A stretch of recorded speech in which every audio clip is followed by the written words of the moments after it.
So luckily, my buddy was like, just put him in my locker on the way up there. You know, of course, they didn't have cameras and all that back then. Yeah, it makes a lot of sense. Hold some people accountable. Yeah, so I get up there, they're asking me about it. I'm like, I don't know nothing about none of this.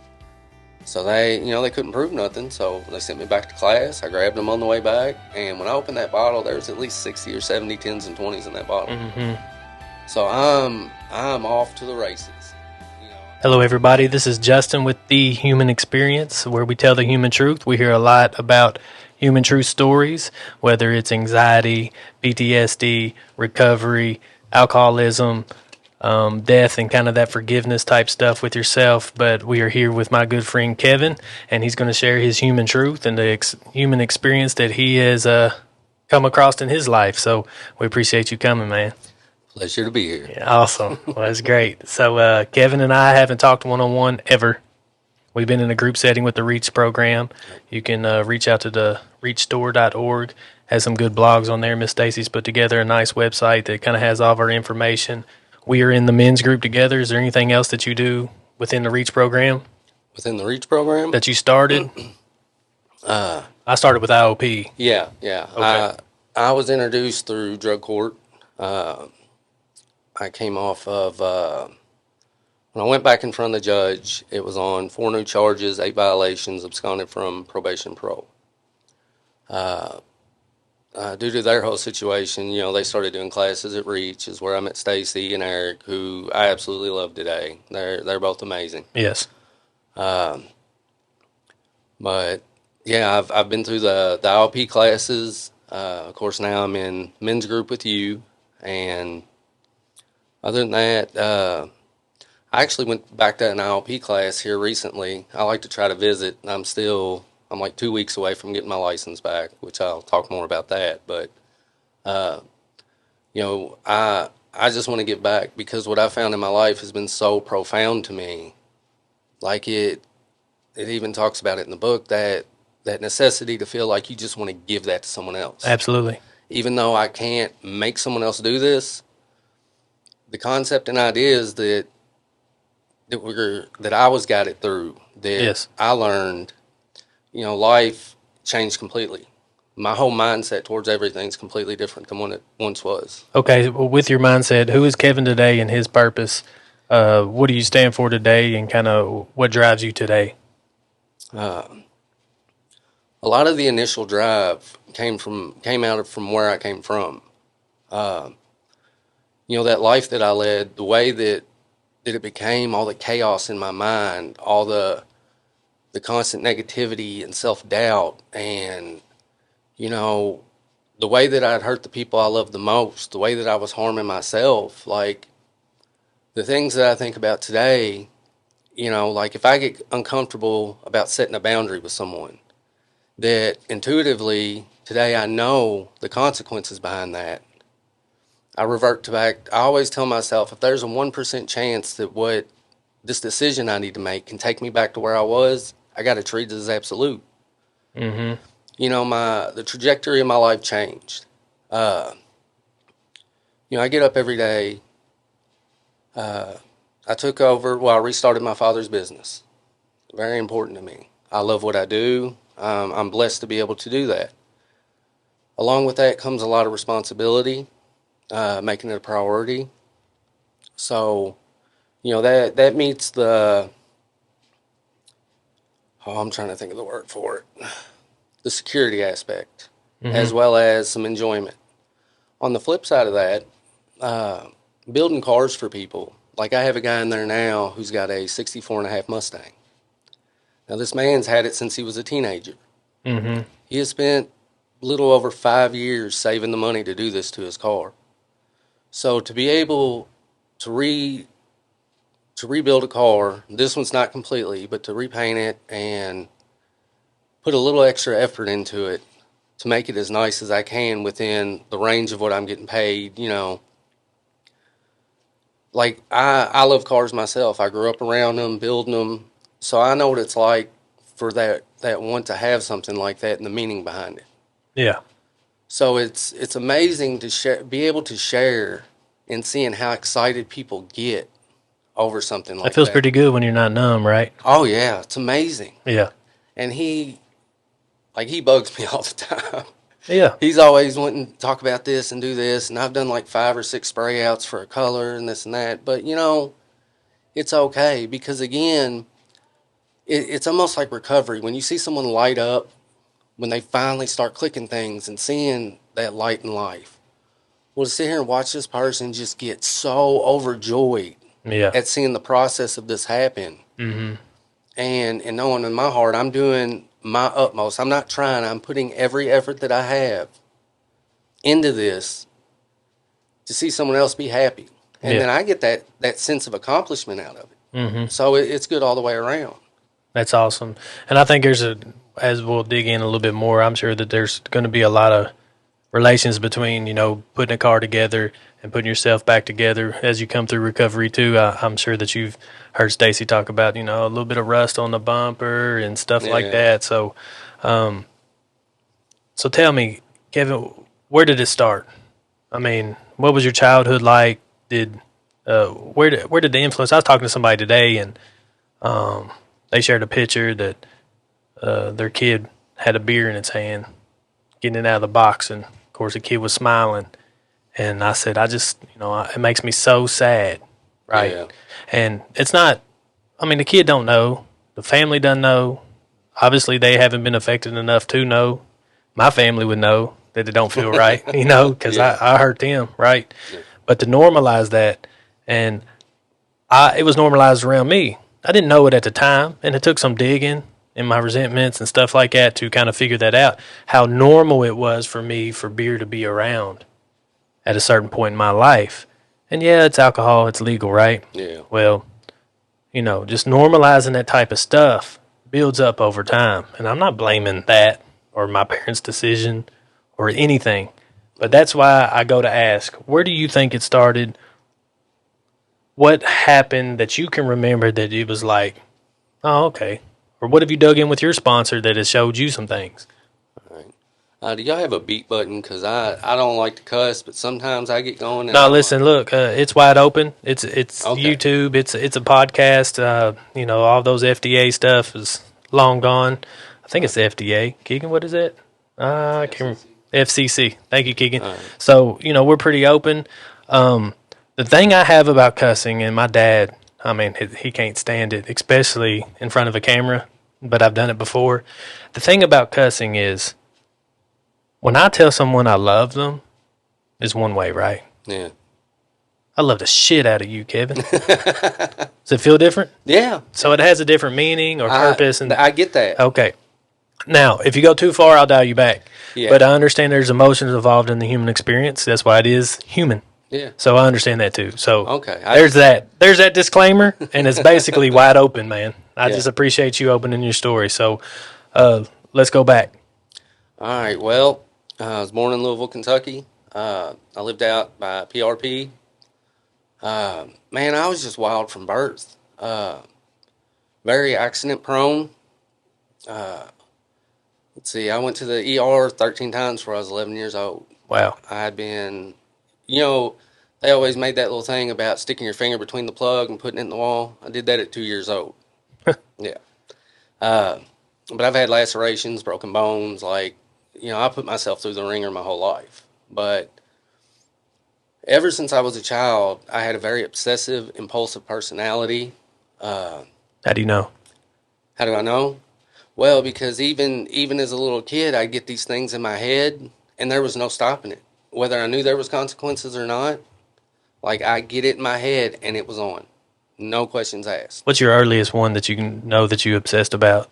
Okay, that had some consequences. So I was roughly around 4 years old, and my cousin, his friend, had this green scooter.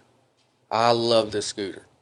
What started turning up at our house every morning. Well, the old man that lived across the street, about 2 o'clock in the morning, had saw me out there. 4 years old, I was taking a broom and pushing the pin lock off the door, sneaking down to their shed and getting the scooter and bringing it home. Yeah, that's the way I was. I get stuff in my head, and it just continued on. At 2 o'clock in the morning? Yes. At 4?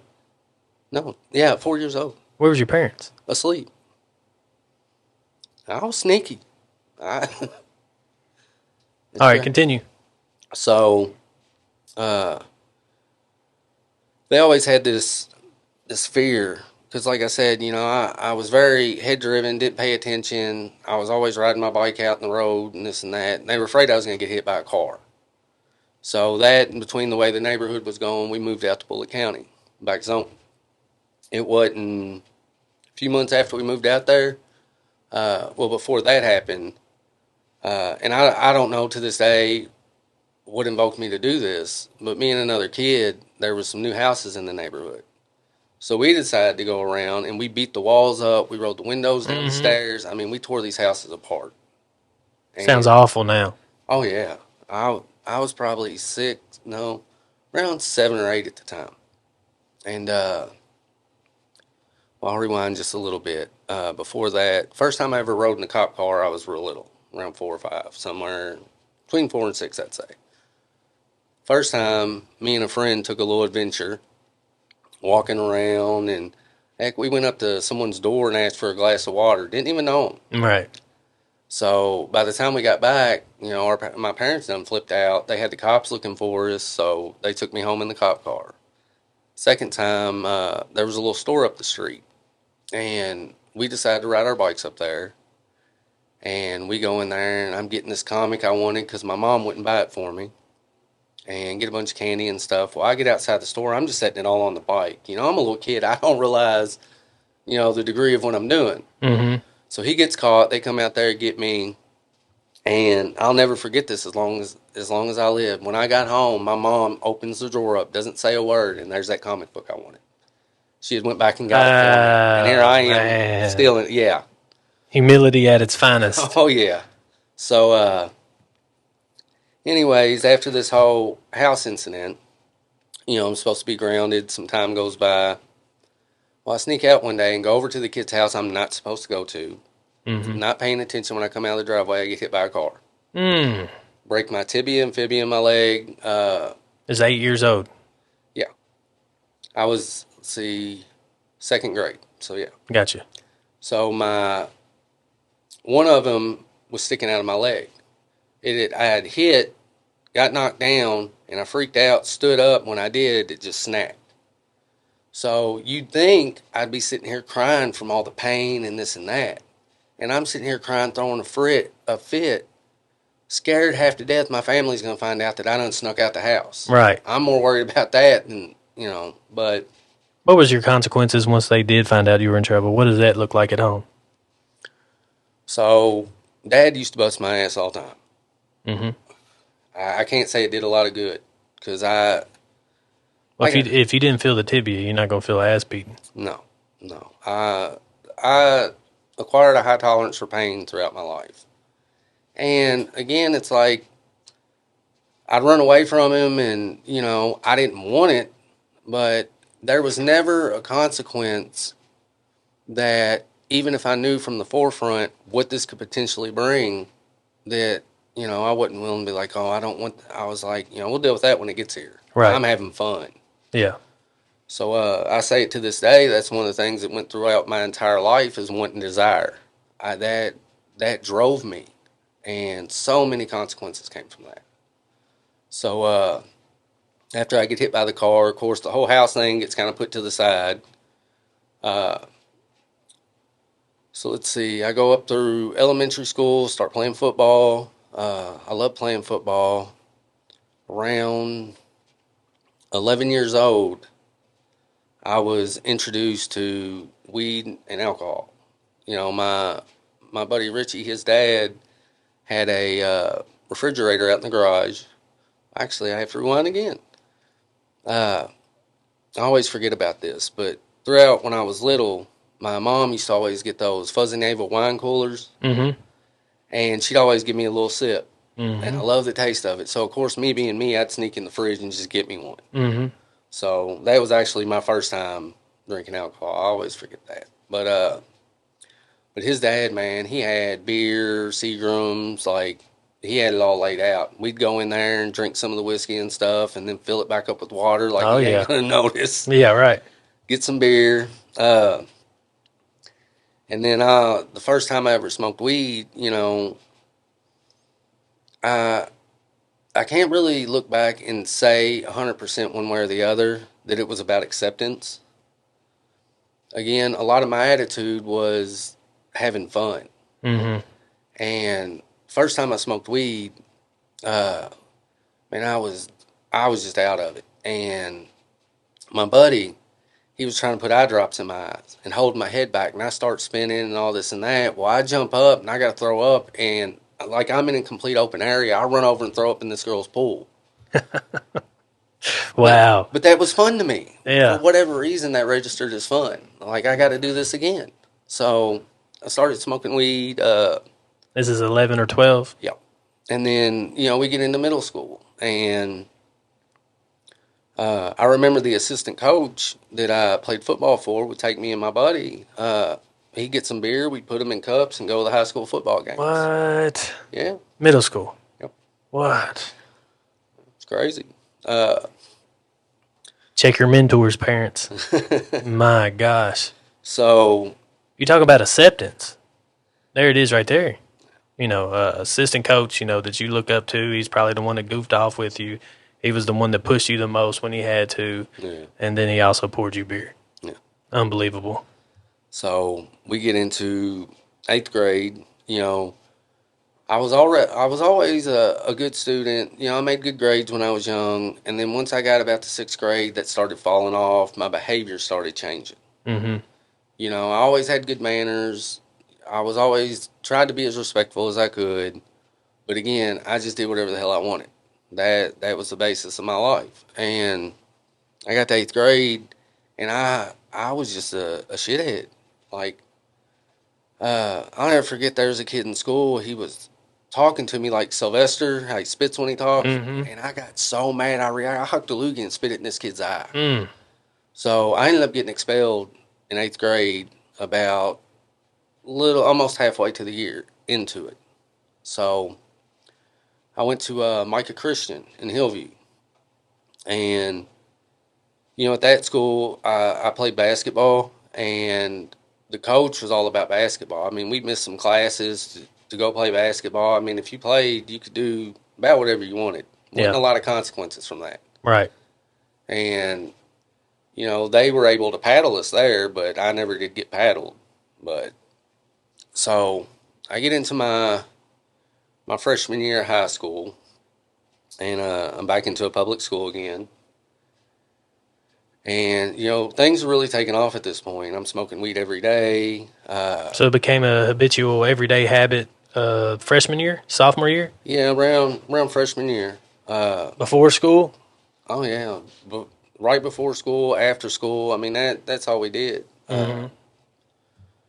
So, of course, this continues to progress, and I get into, my freshman year, I went through all the Hell Week, everything of football. Was going to be starting freshman in JV. And when school started, I just quit football because I wanted to go to Hillview and just have fun. Right. Well, that's a regret that I've lived with my whole life. Yeah. I love football. Yeah. It's my first love, too. Yeah. So, sophomore year, my buddy starts driving.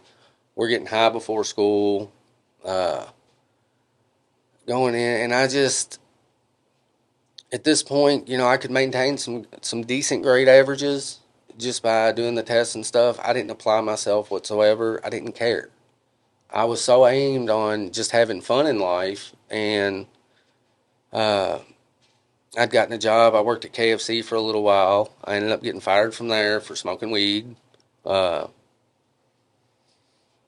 then, I'd say about junior year, started getting introduced to pain pills, Lortab, stuff like that. Mm-hmm.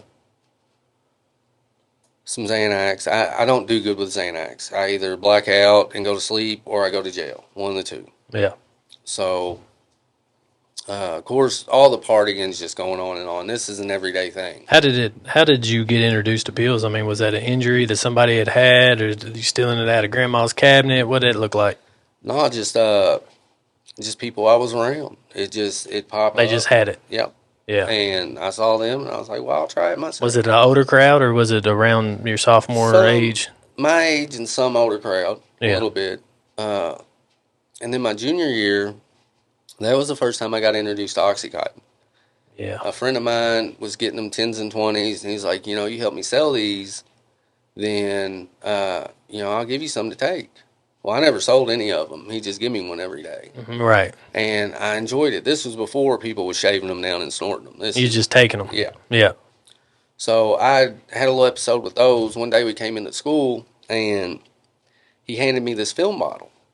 And he's like, will you take this for me? Because they're calling me to the office.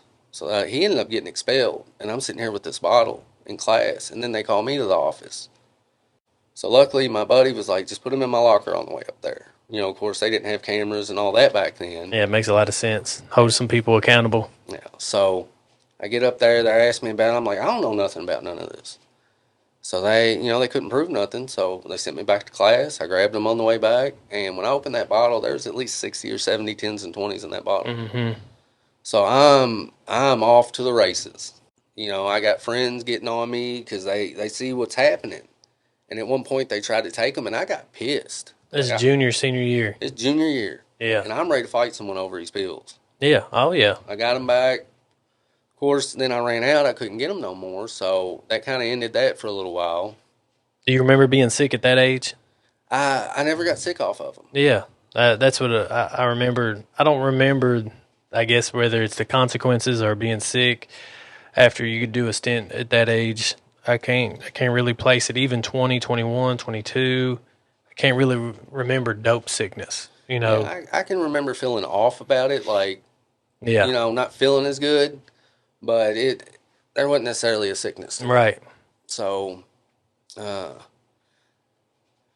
up into senior year, about 2 months in, I just stopped going to school. Might have been a little bit more than two. I turned 18 in October. So after I turned 18, I quit going. At this time, my dad, come to find out, my dad had cheated on my mom. And, they were going to try to work things out and this and that, which was a whole situation in itself. And I think that was one of them things that really shattered my world, because I viewed my parents so high on a pedestal, all of my family.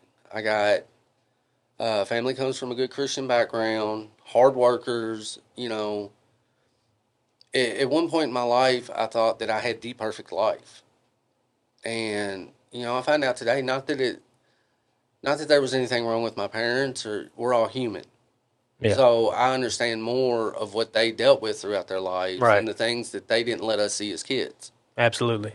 So, but yeah, that shattered my world. At one time my dad told me, because I asked him, I said, because me personally, I couldn't stay in a relationship for more than a month. Mm-hmm. And I'm done. And I said, so how do you stay married all these years? Like what? And he's like, I always ask myself, is one night of bliss worth a lifetime of happiness? So I believed that. I took that to heart. That Right. meant something. And then for that to happen, that shattered my world. Yeah. So, held a resentment from that for a long time. And after that, I'm getting up around 19.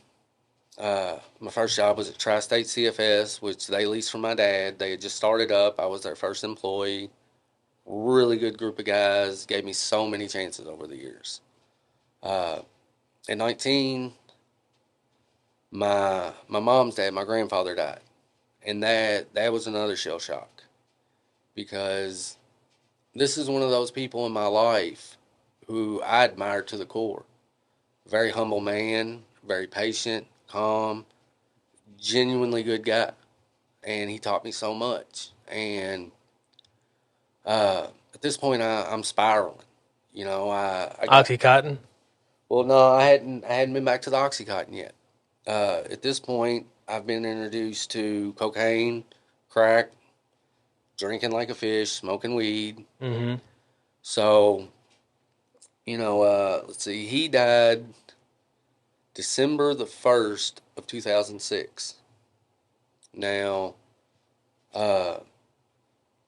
March 20th of 2007 was when my daughter was born. So that kind of offset that pain. Yeah. I'd met her mother, of course.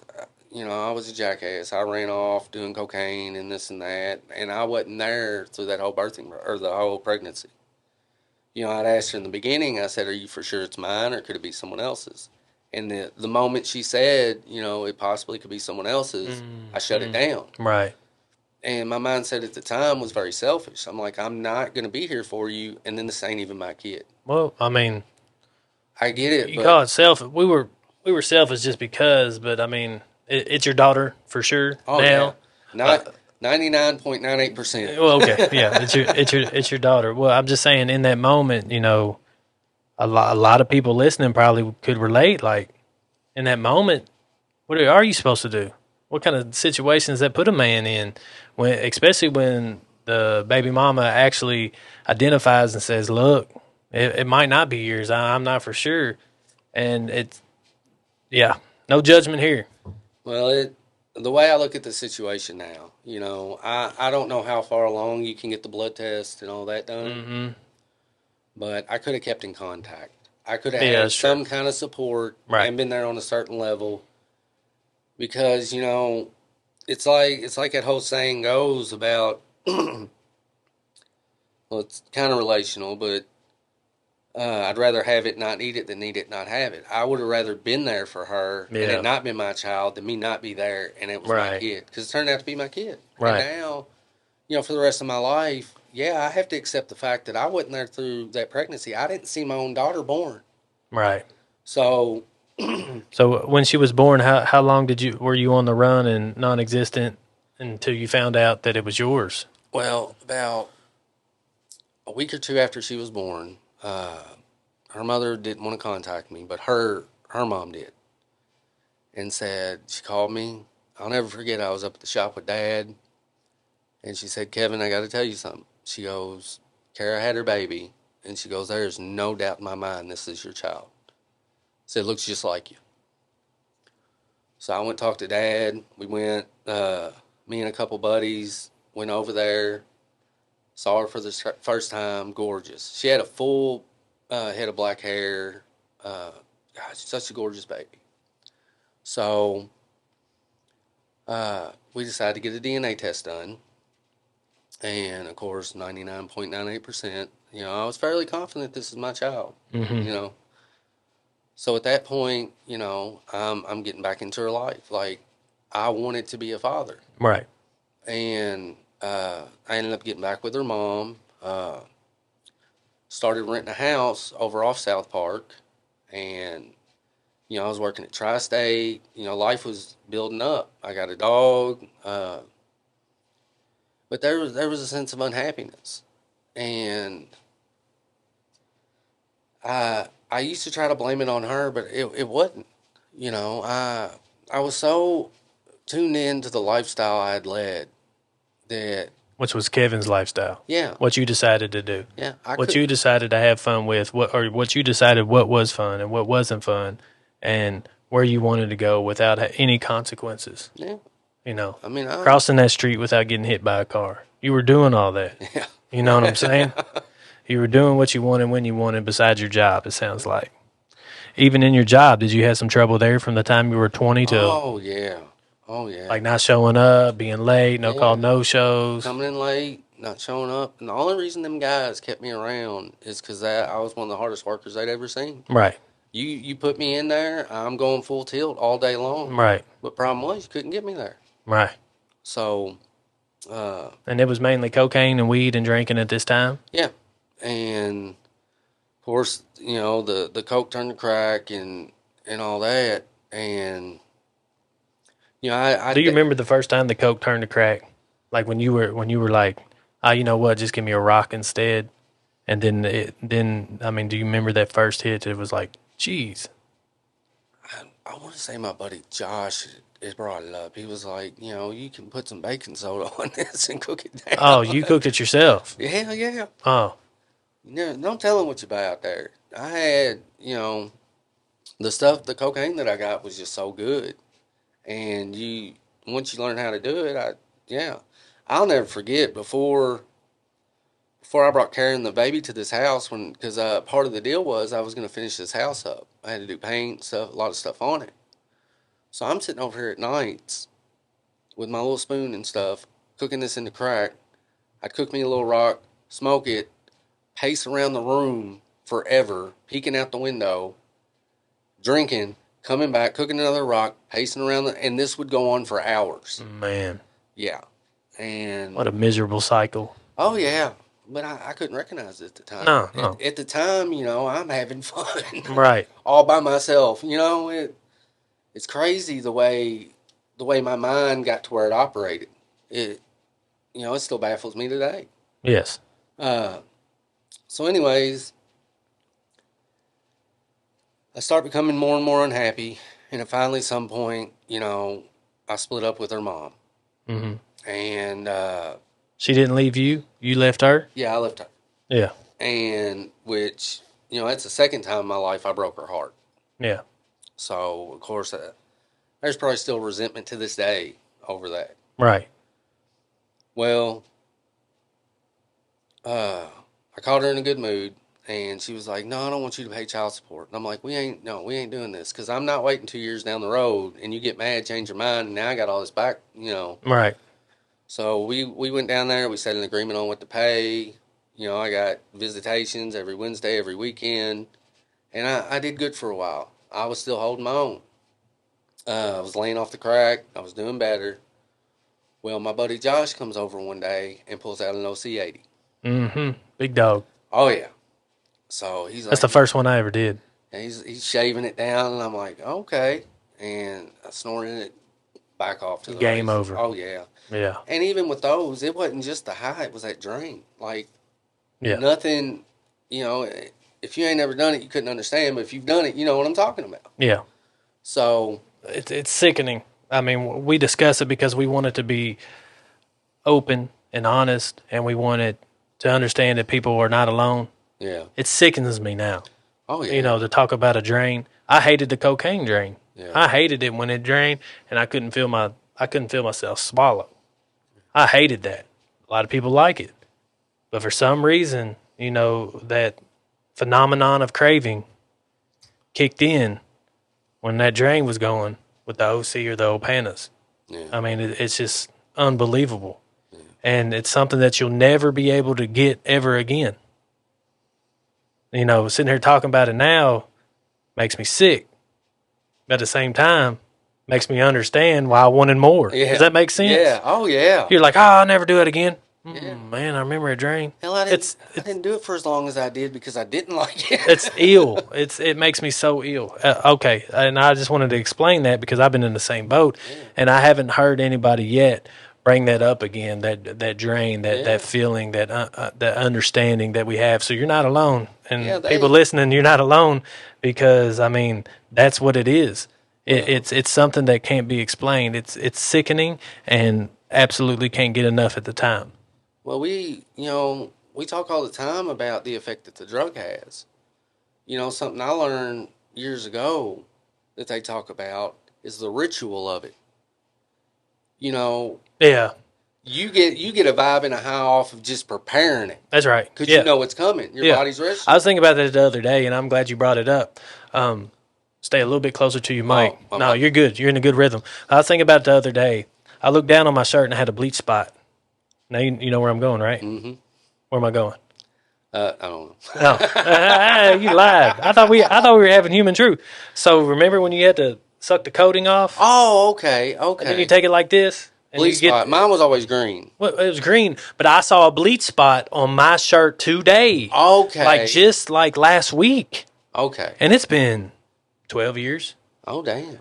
And I looked down and I was like, man, remember when I used to, all my shirts just had green spots all over them. You couldn't get them out.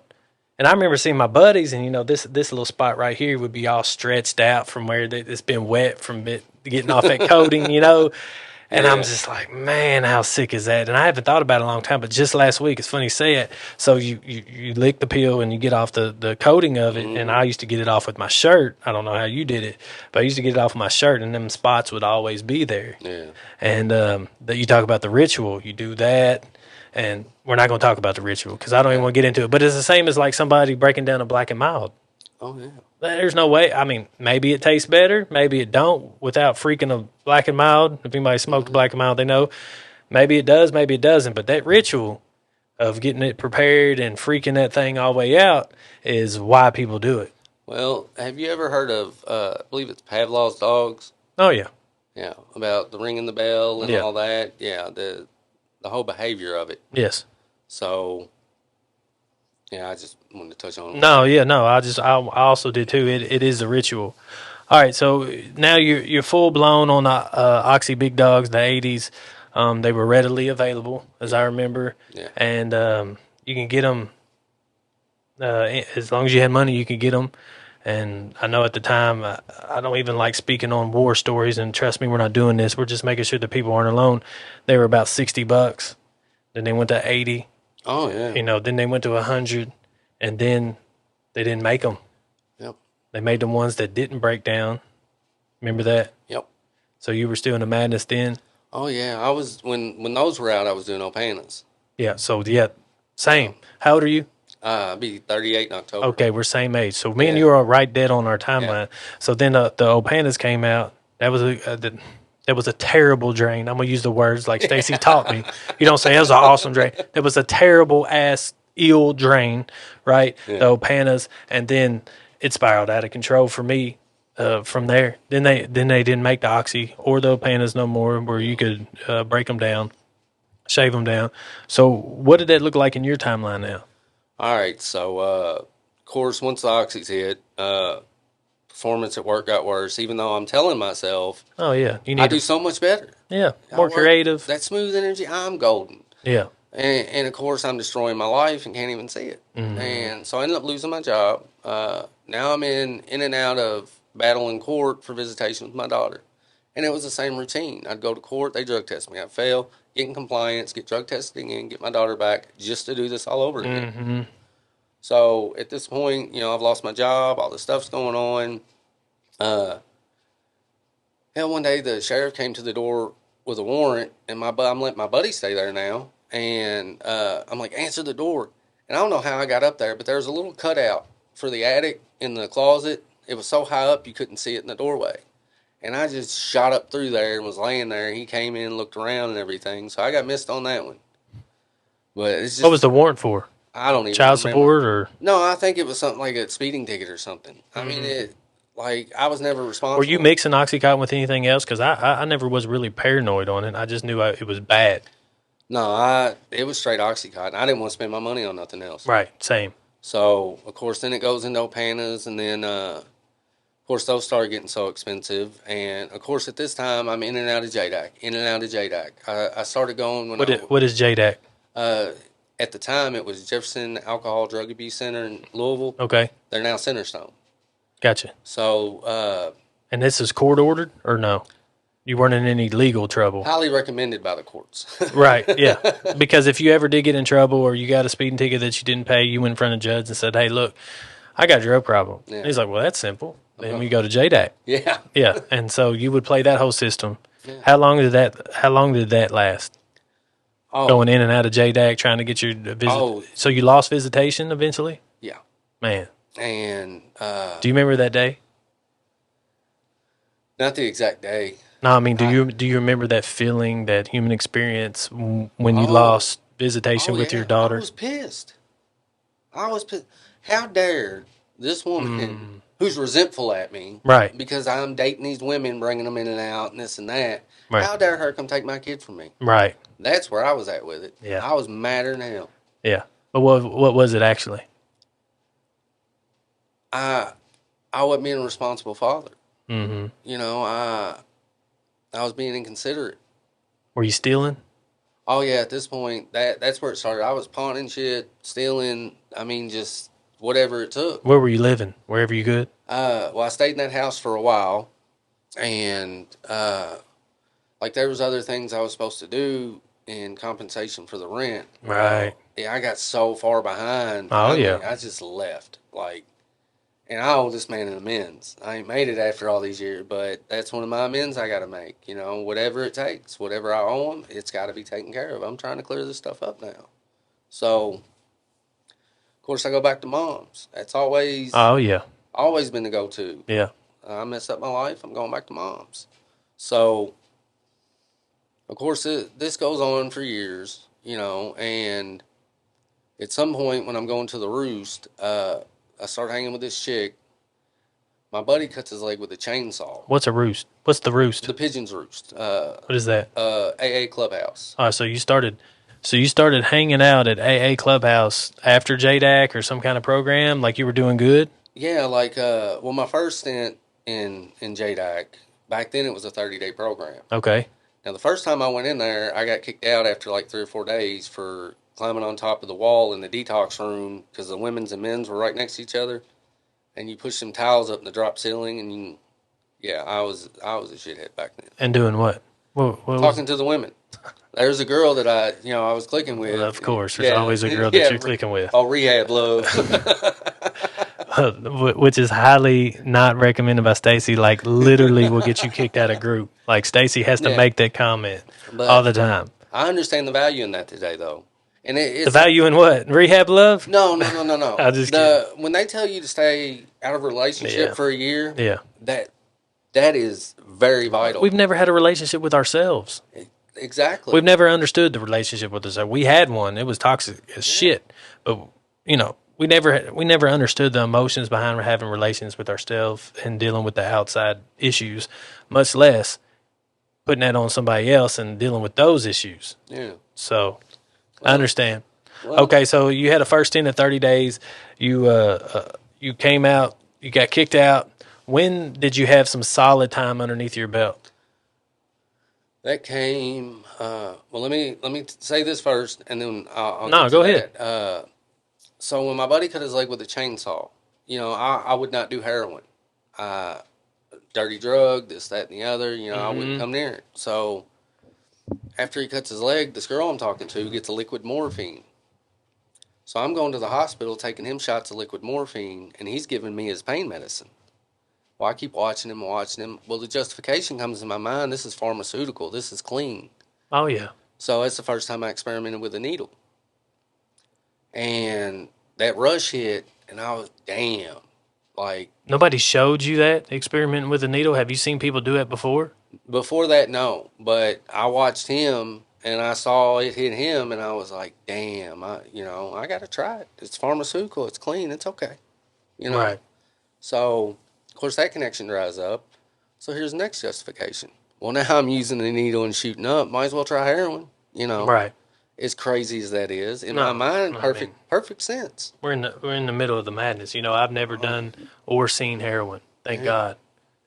But all right. So you experimented with it. Nobody showed you how to shoot up. No, he shot me up first time. Oh, he did. Yeah. And he was already addicted before he got hit with the chainsaw. Obviously. Oh yeah. So he had been using IV use then.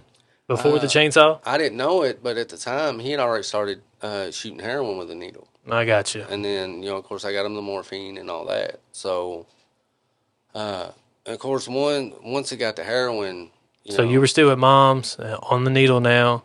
Are your mom and dad still together or no? No. They got divorced back in when I was 20, I guess. And so, yeah. Did you always play them against each other? Like, not necessarily against each other, but you knew that you would. Why not run to dad's? Oh, because a lot of the stuff I did at mom's, he'd shut that shit down. That's same here. Yeah. That's why I'm saying that. Yeah.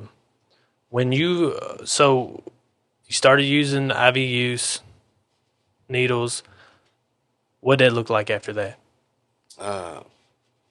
It's terrible. I mean, that went downhill even more rapidly. The desperation to get it. I couldn't tell you how many times I laid there, stomach in knots, feeling like I'm dying. Just, I got to get it. I'd manipulate anybody, whatever. Tell me some of those manipulations if you don't mind. Well, after so long. Because I don't want people to feel like they're alone. Well, because they're not. At first I was, I'd pawn my parents' shit. I was stealing jewelry, pawning that, like anything that it took. Yeah. And then where I really got into manipulating my mother was she was like, "You need to go back to rehab," and I'm like, "All right, but I need something to go." Right. So now I'm getting her to drive me to pick something up and paying for it. Right. So once we started this, that was a cycle of itself. I was always Mm. running to her, getting her. I was taking my mom to back alleys down in deep Louisville, places that we didn't belong. Man. And I can only imagine the terror in her mind, and even the aspect of knowing Did that she ever see you shoot up? I did in the back seat of her car. Like I wouldn't face to face, but from the corner, I'd go in the bathroom or something like that. But even that, holding back that was, I'd get it. I'd want to do it right there. Oh We yeah. can't wait 10 minutes to get No. home. I Mm-mm. got to feel better now. Yeah. So at the end of the line with a lot of this stuff, it had gotten so bad. I'm preying on her fear now. I'm coming over there. I need $300. These people are going to kill me if I don't pay them. Right. Totally full of shit. Yeah. And then bawling my eyes out when I'm leaving because I know what I'm doing. Yeah. So, uh, Thank I you for sharing that, by the way. I don't know if anybody felt the weight in the room besides me, but it's a lot for a man to admit that and say that out loud. Now taking the only woman that's ever been on your side, yeah no matter what. I yeah mean, that's a mother's love to this deepest right there. I know people, well, she shouldn't have been enabling, whatever. You can say what you want to, but let your mom be in that situation oh yeah and see what they have to. yeah. So thank you very much for sharing that deep because that's real. What I come to find is all this stuff that we're so terrified of ourselves in the past. We have to own it. Yes. Because until you do, and until you look at the reality of how you affect other people, that's part of that change. That's part of, that's part of where my confidence comes from now. That's part of why I do what I do now. Because I remember the terror in her face when I got out of jail this time. What'd you go to jail for? So, all this stuff goes on, things wind down worse. I get some charges. I get out on probation. I go back. I get out and get sent to Owensboro Regional Recovery. Now, before I went to Owensboro, this is where the big change happened in my life. Okay, this has been about 5 years ago. 164 pounds. I've weighed 185, 190 my whole life. Just eyes sunk in, dead in every aspect you could imagine. All right, Keegan, pull that up. No, I'm just kidding. But I need to do that. I need to do that because we all have that one picture, right, where we look back and say, man. Oh yeah, I there for a long time from the meth. I'd sit there and carve my face in the mirror. I still got scars. I've had cellulitis over my. I got scars all over my body from that stuff. And I'll never forget laying in that jail cell. And I tell people this all the time. So you want to talk about being dead? I was in there praying to God He would take my life. I did not want to live anymore. I did not want to harm the people in my life anymore. I had went so far down and lost such a belief that there was any hope. I was dying like this. Thank God that He had a different direction. You know, I sorry it's getting up a little bit. Book cart comes around, and I've talked about this book 100 times, and I will 100 more times. It was by Eckhart Tolle. It's called Waking to Life's Purpose. It's on spirituality, and the concept behind this book has nothing to do with ideology, religion. It's simply awareness. You know, so I start reading this book, and all these concepts and ideas, and relating it to my life, and understanding how my mind is constructed, all this chaos and all this stuff that I create in my own mind, that even aside from drugs and alcohol, takes me away from reality. Mm-hmm. Which I'll get into the steps and my belief in that now. But so that book came after that sincere moment of desperation when I was done. Uh, it says in the big book, you know, this point where there's nowhere else to turn. I was thoroughly convinced, like I said, I was going to die. I knew nothing, no other way out of this. So I get this book. I Not start, only did you know or think that you were going to die, you were okay with it. yeah, I was begging for it. Right. When I got so far down in this, a certain clarity sets in because, I got in these stages of denial of I'm not hurting anyone else. I'm not, all that stuff. But when I came to a place where I had this clear vision of the damage that I was doing to people and to myself, when I wouldn't go around my own child because I couldn't let her see her father in this shape, when my daughter is stressed and sick to her stomach, worried about her father, no child should ever have to go through that, ever. So, between this information that's coming in, I get on this whole drive of mind, body, and soul. Still believe in it today. It rotates into one another. So they send me to Owensboro. I look at So God. you withdraw off of everything you were doing. You're doing heroin and meth at this time, Yeah. and you withdraw off all this stuff on the jail cell floor. Yes. Book cart comes around. You start reading this. Yeah. Say it again. What is it? It's called Waking to Life's Purpose by Eckhart Tolle. Okay. All on spirituality. All right. So this. You go to Owensboro. Yep. After you do whatever the judge says. You said you can. Yeah, I was just rolling whatever they said. Okay, so after this book, my mindset starts changing. This overwhelming drive comes back in. So I I came to the understanding, okay, whatever direction we're going now, I'm rolling with this. So they sent me to Owensboro. So you start facing stuff. Oh yeah. Instead of running away and choosing what Oh feels better, yeah. what feels more fun, Yeah. you start facing it. Yeah. Knowing that, because that's how I felt after my first rehab stint. Is like, all right, I stole this money. I got to face it. There's no other way. You can't go around it. You can't go under it. You have to literally bust down walls in front of you. Yeah. And that was the only answer. And it Yeah. proves to be still to this day. Oh yeah.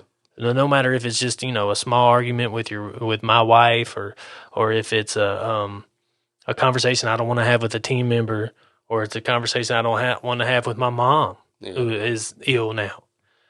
So you got to go through it. And I think people, just the willingness to even say, all right, I'm going to try to go through it, and then bumping your head and being like, no, that didn't do it. Oh hell no. I got to face it a little bit more, and understanding that's the moment that life changed. Yeah. It seemed like for me is that, boom, I hit my head.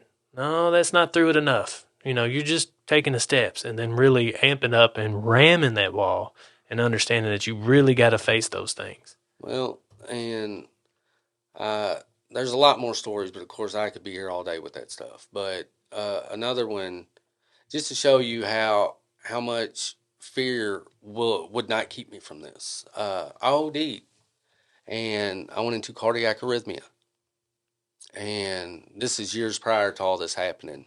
Gotcha. And I remember sitting in the hospital with my sister and my mother. Okay, when they were wheeling me out, I was so high. There's cops, everything there, and I'm telling my family, hide my stuff so the cops don't find it, right in front of them. Right. I get in the hospital and I'm having a conversation with my sister and mom, just like we are right now. Although the next day, I'm explaining this to them, and Stephanie's like, "Well, here, let me show you this video I took of you." Mind blowing. Where I thought I was having a normal conversation, I was mumbling, like I was out of it. That was after. Did they have to use Narcan? They didn't Narcan me. They didn't. No, I would, but like that, it really showed me the perception, because in my mind I'm so normal and coherent, but in reality I'm gone. Right. So I find out I had cardiac arrhythmia where I fell against the tub. I hit my elbow, hit a nerve. My left arm from my elbow to my hand was completely numb for like 4 or 5 months. Scared the hell out of me. Yeah. I walked around thinking I was just going to drop dead of a heart attack. But the doctor told me, he goes, "You stop using dope, you can live a full life and be fine." He was like, "But you're that much more susceptible to it." Right. And like I said, it scared me for 4 or 5 months. I was able to attend my sister's wedding and be there for her and healthy and all that, which was amazing. Mm-hmm. And those consequences fade. Yeah. So, of course, I relapse. Well, back to where we're at, I go to OR, and I'm going with this mindset of I'm going to listen. I'm going to do whatever these people tell me to do. I don't care what it is. Because Kevin's way hadn't worked, even after finding the book. And I and I so Is this before? I mean, after you found the book, then you went to Orr. yeah. Okay, all right. So So the book is the initial mind opener. yeah, It made me aware of so many things of myself. right. So then going to Owensboro, it's behavior modification with recovery. Mm-hmm. So like it's a completely different world there because you go into SOS, safe off streets, they put you in hospital scrubs, and your first thing is you sit down and do detox writings. That's all you do. Writings. Yeah.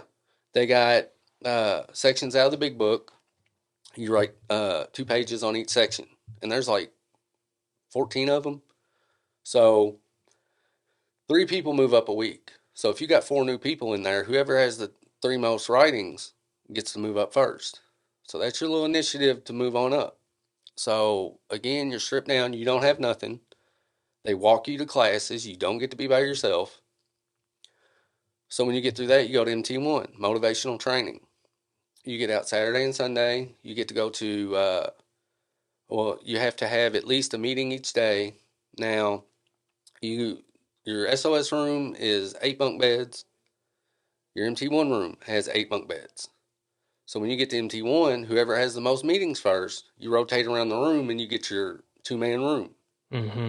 It's like a tiny little apartment room. So uh, you got a bunch of classes, and they do like criminal thinking, like array of things. Now, also, like when you sign out for your trudge, because we trudged 3 miles a day, and it didn't matter if it was raining, whatever the weather was, you trudged. If you were soaking wet, when you came back in, you sat in air dried throughout the day in class. You did not go to your room. Mm. So, like, say I sign out in the morning. If I forget to put AM, I got to raise my hand for an issue the next day, and they'll probably give me 1,000 words on it. Scotty was my MT1 peer mentor.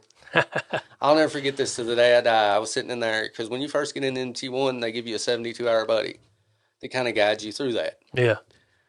And like he came in there the next day, he raised his hand like 5 or 6 times, where I had just been doing this. So I'll never forget. Scotty looked at us and he goes, "You stay on him." He goes, "You get it together. I'm gonna smoke both your asses." And everybody, Scotty was on episode 1 with Stacy, and I don't know if we ever got a picture of him standing up, but he's about 6'7", Oh yeah, and he's a big dude. that's the first person I saw when I walked into Owensboro because he came Good. down the hallway and brought me in. And I'll never forget. My dad turns to me, he goes, "That's a big dude." Yeah, yeah, right. So you get out of Orr, what does that look like? I mean, you're Well, convinced. You're changing your life, right? well, here I'll give you another real big experience in my life, and I talked about this in ALP one day, and I get some bad resistance from it. Okay. But you have to keep in I mind like it. It's human experience and the this is truth. this is nothing that is my opinion or that I think something. This I personal experience. So I was molested as a child by an Hmm. older kid. I get a Male or female? male. Okay. I get a sponsor in Owensboro. 33 years in recovery.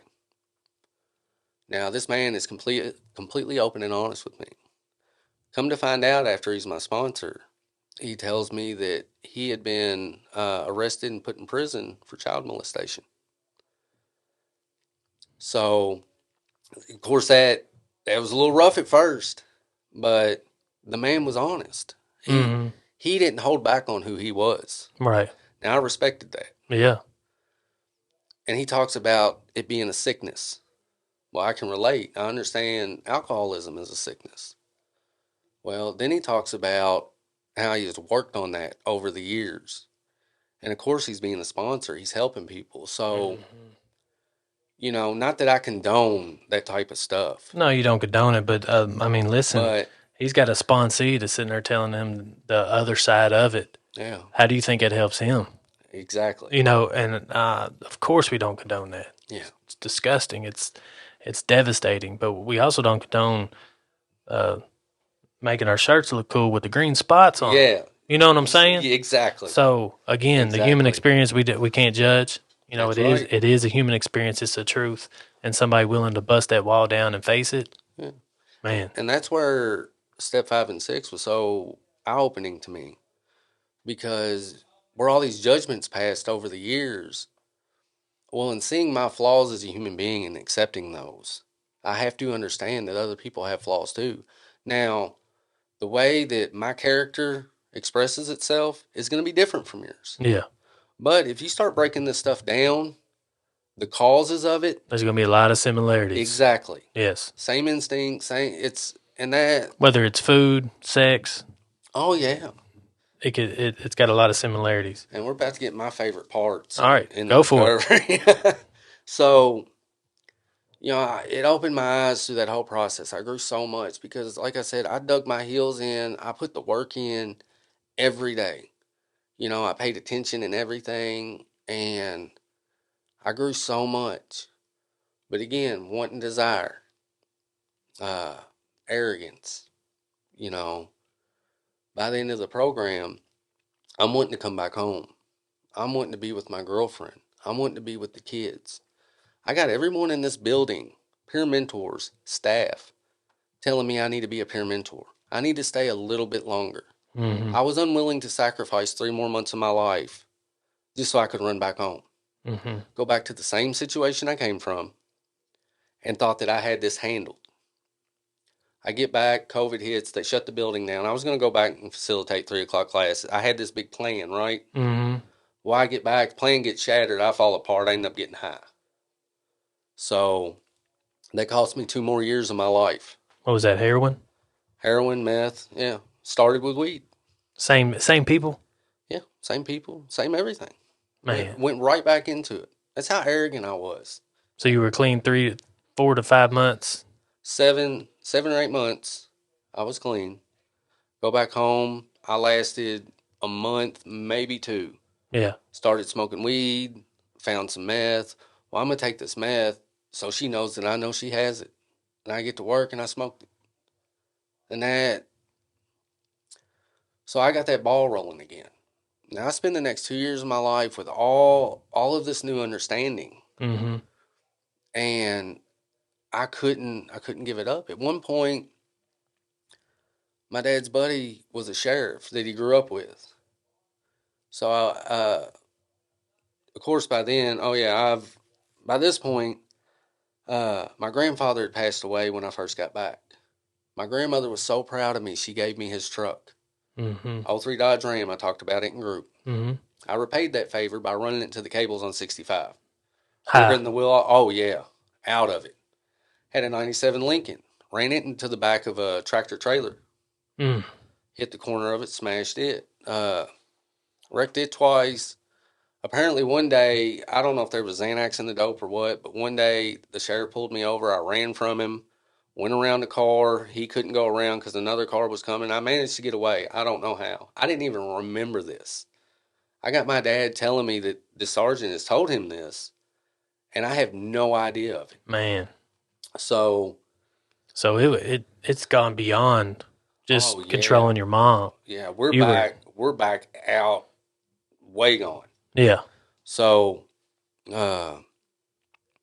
he comes over to the house one day, the sergeant, and of course, me being me, I take off running, and he's like, "Kevin, it's me, blah blah. I just want to talk." So I mustered it up. I walked back over, and he said, "Look," he said, "if you will go check yourself in somewhere." Now remember, I'm absconded from probation and everything. They just ain't came and got me because COVID and all that stuff that went on. That's the only reason I got out of jail and all that.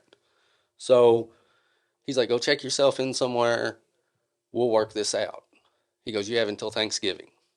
I was like, "All right." And I did try to call war. They couldn't take me because of my warrants. So I couldn't bring myself to just go somewhere.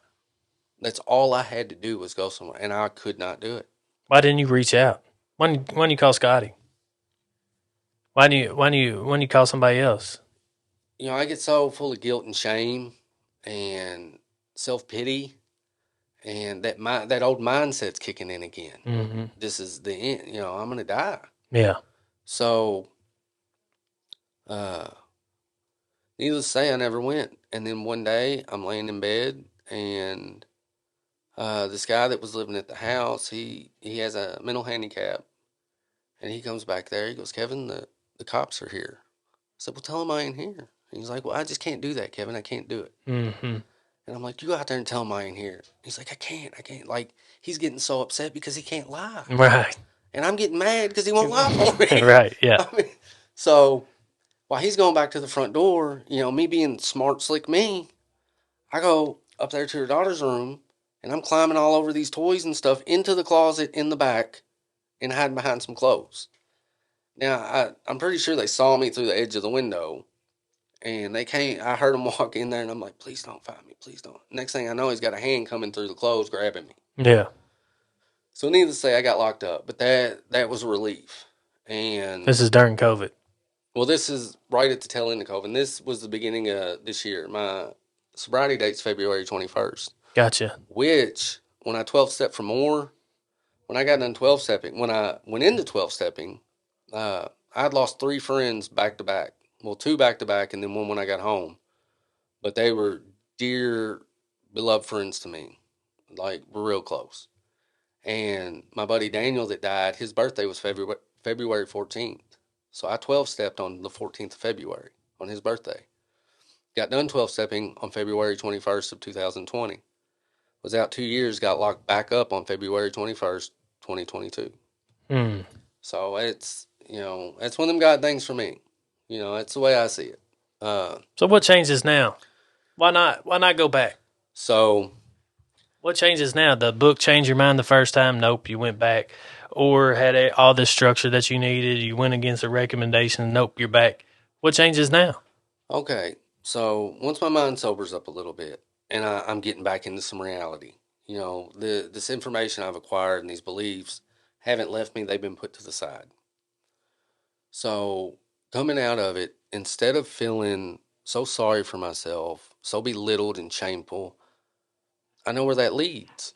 So I recognize it for what it is, like I talked about earlier. I stopped listening to people, so I stopped practicing humility. Right. I got arrogant about what I was doing because I had a hold on it. We Yeah. ain't putting God in the picture right now, even though I think I am. Yeah. So that want and desire, that's where I'm gonna get into about this step work. Okay, so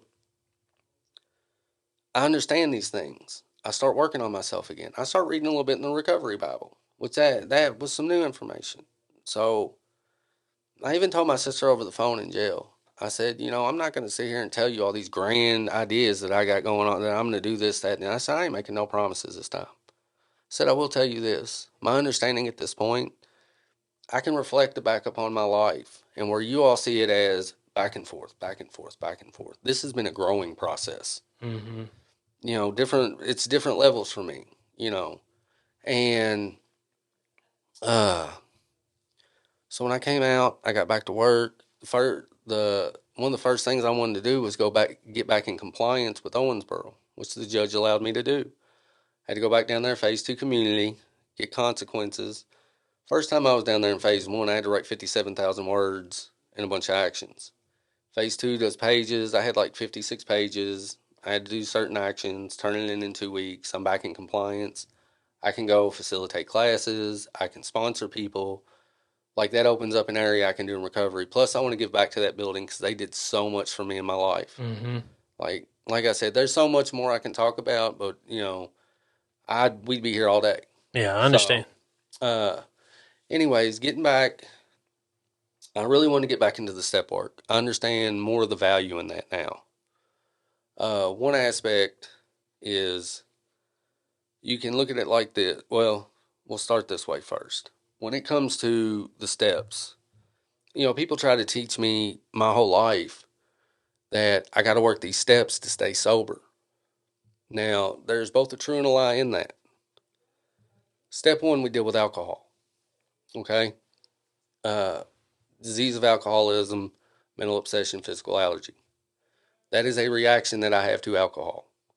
So when you remove that alcoholism is not in play. Yeah.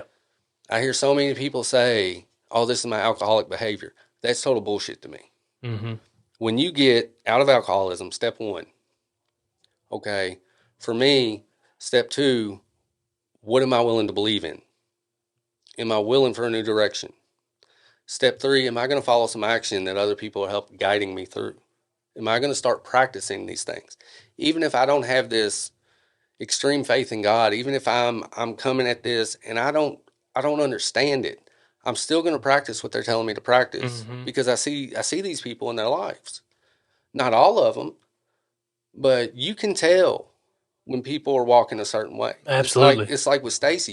If you get around Stacy and you don't get charged up about something, or Scotty, you're not looking.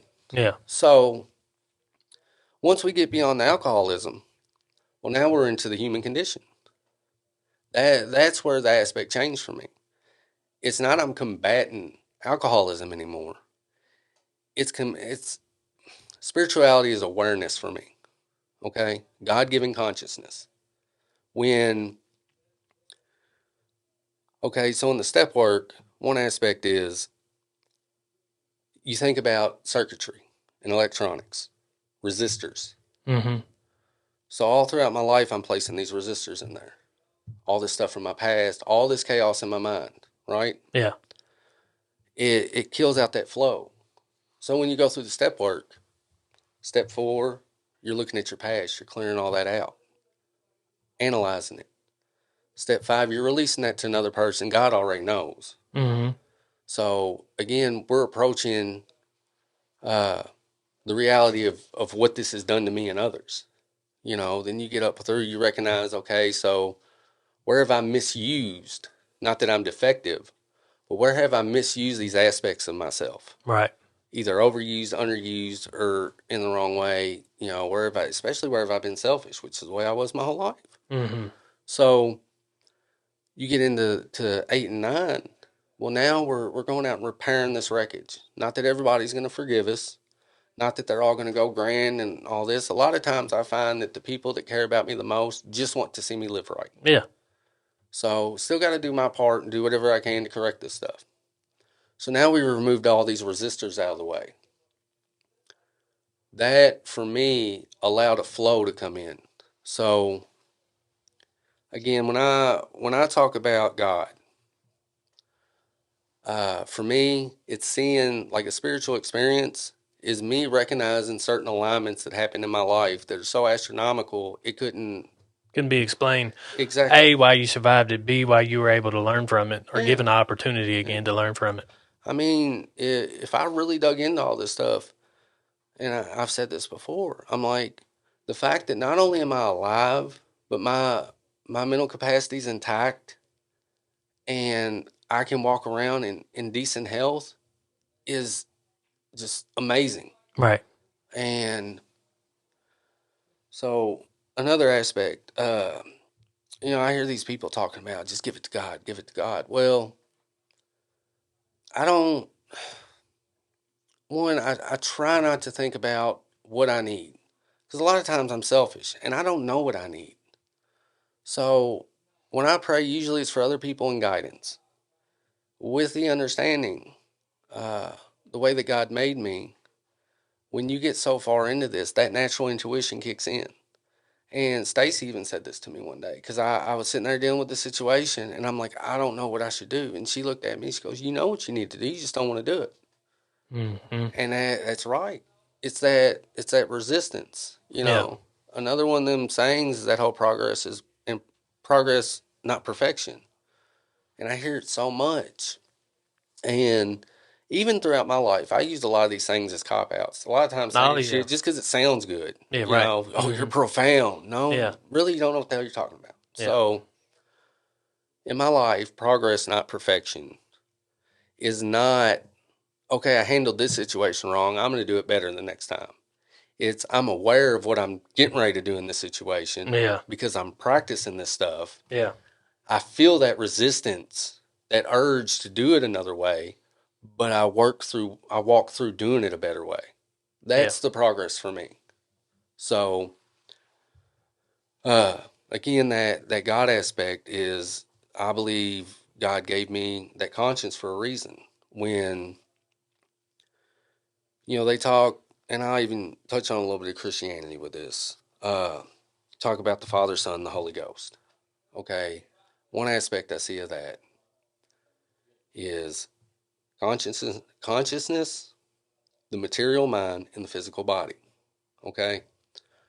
when you use your consciousness and you can practice being so aware of the mechanics in your mind, the flaws, how they operate, you start to see it, work on adjusting it. Sorry, it's an outside noise there. It's Go okay. ahead.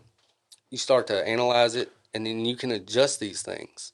Once you do that, it helps you to hone and get your instincts in check. Yeah. Because that's a lot of what it is. And Let me start to wrap up here, and it has nothing to do with outside noise or where you're going, it's all and the good. steps that was it was great to hear the steps broken down into stages. Yeah. Instead of just all these steps, the 12 steps, all the So hearing those in stages really, I'm going to go back and listen to this, and it's really going to put some perspective towards me. What does Kevin tell 11-year-old Kevin today? I mean, just maybe one thing that might make him understand something. 11-year-old Kevin was a shithead. uh, you know, listen. Really listen to people. Mm-hmm. Stop knowing every damn thing. Yeah. What does Kevin today tell 18-year-old Kevin?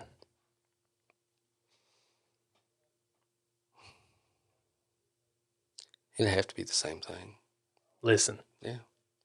That I live by that today. When I goof off and I joke around a lot. I like bringing joy to people's lives. Yeah, I do too. I had to goof off all the time. But you put me in a meeting or a group, we're getting serious about some stuff. And I talked about this recently as well. I said humility. I'm aware of who I am, Mm-hmm. both bad and good. I don't know everything. I have valuable experience. So I think some of those lessons with listening would be humility and understanding empathy towards others. Oh, yeah. And towards yourself. Yeah. Forgiving you for some things that maybe you thought you had to hide or thought you had to do.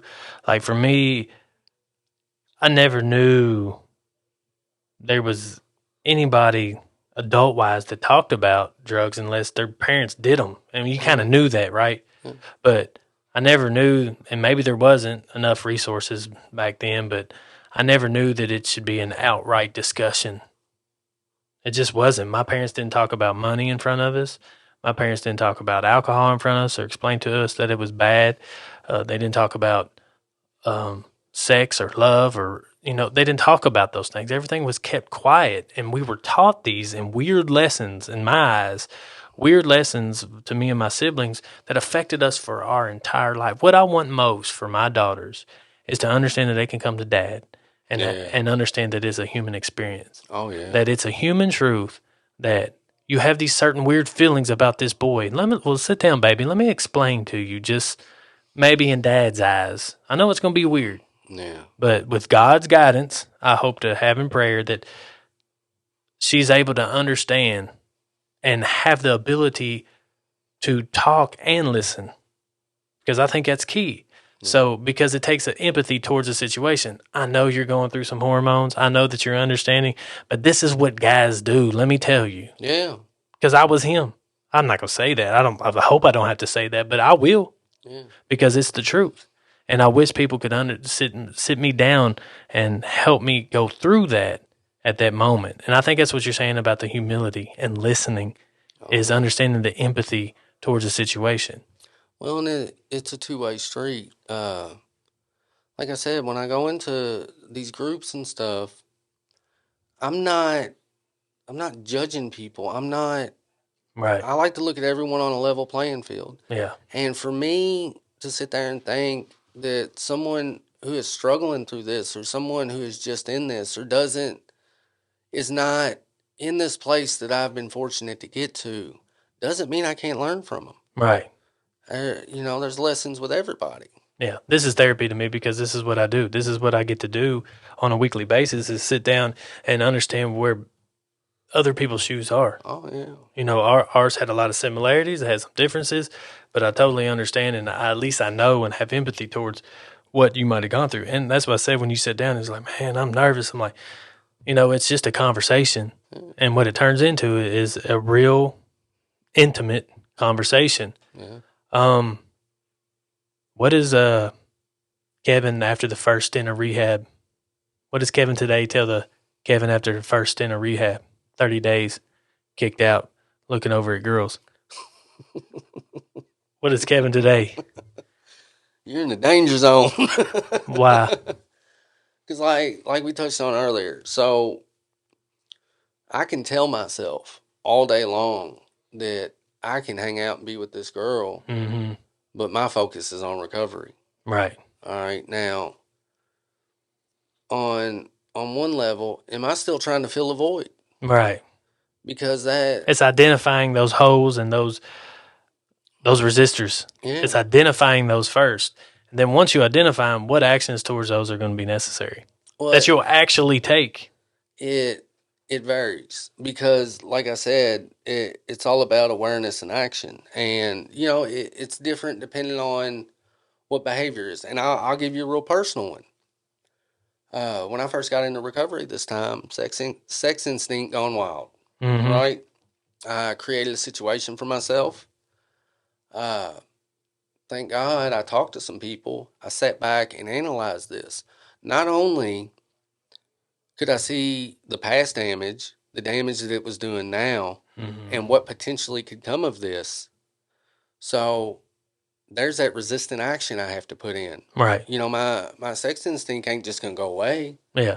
But what I have found when I'm praying for guidance to do this and I implement the action behind it, that desire lowers. Yes. So it's gotten easier over the course of a small period of time. Yeah. So, It's maintenance, right? yeah. It's extreme maintenance at all times. Yeah. Not to get rid of it, but to understand that you got to cut it back. Yeah. And today with a relationship, I don't want to be someone's happiness. I don't want no one to be my happiness. When you come to the understanding that, like, where I'm at with myself, I'm content. I'm happy. I'm at peace for the most part. I still have my struggles. We're all Today, we're human. talking today, right? Yes. Yeah. Yes. So when I can find a counterpart to that who is in that same place, Yeah. and we can share that joy, so when one is down a little bit, the other can be there, and vice versa. But if you are in a relationship with someone who is not in a place like that, and they're constantly draining you and the chaos it stirs up in me, I'm out of my zone. So, Right. So then I'm not doing these things that Yeah. I need to be doing. So I always like to touch on this, especially with fathers that maybe have lost visitation rights and stuff. Do you see your daughter now? Oh yeah, I call her pretty much every night. I might miss one or two times here and there. Talk to her every night. And how's that relationship with her? Amazing. And you're able to see her? Yeah, we How old is she now? 15. 15. Yeah, I go to court the 13th to get back to a 50-50 visitation. Wow.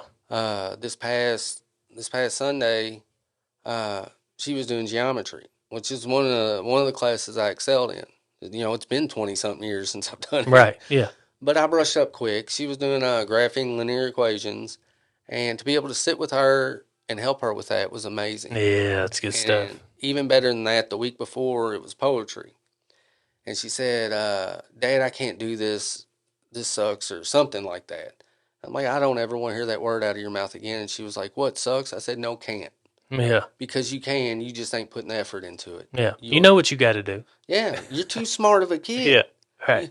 We ain't. It's almost Stacy, like Stacy talking to you. You know what you got to do. Oh yeah. Yeah. Yeah. But the value in my relationships today, Does she trust you? we're working on that. Mm-hmm. She's still got some guard up to her. Well, of course. And I understand and respect it. But Yeah. I reinforce that I'm here, whatever you need, whenever you need it. And that was one of our issues. She wanted to go to counseling and her mother was against it. Mm-hmm. So that's one of the things that I'm going to court for. We're working on the 50-50 visitations and getting her to see a counselor. Nice. And I told her, I said, look, when you go in, because I think we're getting her a guardian ad litem. I said, when you go see this person or the counselor or whoever, I said, I want you to let out what you need to let out. Yeah. Whatever it is with your mother, whatever it is with me, whatever I need to do to get on this page with you and get working through this. I said, I don't care what you tell them. Yeah. And a lot of that comes from there's nothing I'm hiding today. I got my past, but so, and if you come out of there with questions, I'll be happy to address those then. With your mother's blessing, of course. Yeah, because you have to play with that, right? Yeah. You have to understand the respect that her mom has raised her to this point. Well, I'm proud of you, man. It takes a real man to face that wall, right, and bust through it, like we've always talked about. And I'm thankful that you were here to tell your story, because there's a lot of people that can relate, especially at our age right now. It's been 20 years since I've been out of high school. 20 years, and there's a lot more resources now. There's people that's been through it and through it and through it again, and we understand. So you are not alone. That's part of it. Kevin, thank you so much. Is there anything else you want to add? I think the biggest part to me was that, when you felt hopeless on that jail cell floor and you wanted to die, you were begging for it, there was still hope. Yeah. And a lot of people got to hear that. I will say this, because this is something that I suffered from my whole life. When you get that stuff flushed out of your system, no matter what your mind tells you, you have a choice to better your life at that point. That's right. And that, you have to be willing to deal with the good and the bad. It's not always great and this and that, but there's times that I have to dig my heels in and grind through some things. Mm-hmm. But the one thing I can guarantee is you get on the other side of that stuff, and that feeling you get and that accomplishment, yes, it can't be touched. That's awesome, man. I'm proud of you, and like I said, nobody's ever alone. Somebody's been through it. That's why we do this, the human truth, the human experience. Thanks for tuning in, Kevin. You're welcome back anytime. All right, Tim. And I'll see you at a men's group for sure. So yes, I appreciate you. On time. On time, yeah. 7 minutes late don't work, right, Miss Stacy? Yeah. All right. Thank you, Kev. Thank you. See you.